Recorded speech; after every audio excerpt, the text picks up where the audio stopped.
একদিকে ভারত, অন্যদিকে নেপাল। দু দেশের মাঝে পানি ট্যাঙ্কি সীমান্ত এলাকাতে নিজেদের ছোটখাটো দোকান গড়ে তুলেছিলেন স্থানীয় বাসিন্দারা। চলতি মাসের শেষে পুজো, তার আগে পড়শি দেশ নেপালে টালমাটাল পরিস্থিতিতে রাশ টানছে ভারতীয়দের ব্যবসায়। ভারত নেপাল পানি ট্যাঙ্কি সীমান্ত এলাকায় রয়েছে একাধিক চায়ের দোকান থেকে শুরু করে মুদিখানার দোকান। প্রতিদিন প্রায় 2000 টাকার মতো আয় হতো ব্যবসায়ীদের। দোকানের ওপর নির্ভর করেই চলত সংসার। কিন্তু এই উত্তপ্ত পরিস্থিতিতে বন্ধ রয়েছে দু দেশের যাতায়াত, খাঁ খাঁ করছে সীমান্ত।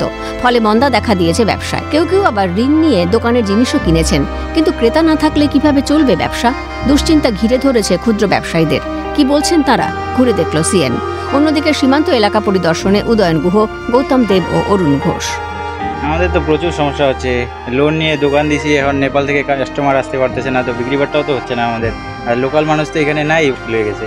এবার লোনের কিস্তি জোগাড় করবো না নিজের পেট চালাবো, তার উপর পূজার বাজার, কিছুই তো চলতেছে না। নেপালের মধ্যে যে একটা বিভাগ চলছে, তা আমাদের তো একটু বর্ডারে অসুবিধা হবেই। তা আমরা তো দোকানদার মানুষ, তো বানাতেন আপনারা? আগে তো বানাইতাম, 2-3 কেজি দুধের চা হয়ে যেত। এখন তো 10 কাপও সেল হওয়ার মুশকিল আছে।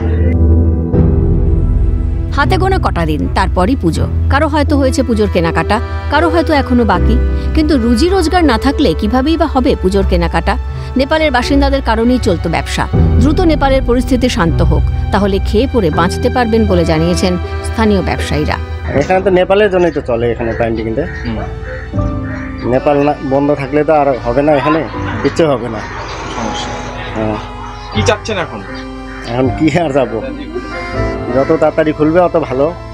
হ্যাঁ, পুজোর সময় যদি বাজার না হয় তাহলে কি করে খাবো? এই তো আর সারাদিনে হলো 200 টাকা হয়ে গেছে, 500 টাকা হয়তো বোর্ডারটা খোলা থাকলে।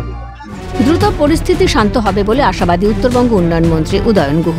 এখানে যে ব্যবসাপত্র, দোকানপাট যা কিছু চলে, বেশিরভাগই ওপাশের মানুষের, তারা আসেন, তাদের এখান থেকে কেনে বেচাকেনা করেন।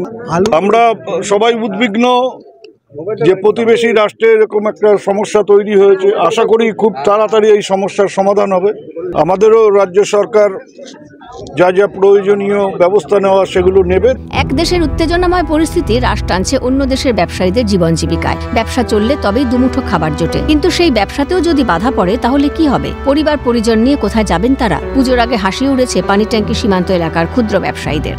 এই চায়ের দোকান ও অন্যান্য যে সমস্ত খাবার দোকানগুলি রয়েছে সেগুলোতে জনশূন্য অবস্থায় পড়ে রয়েছে।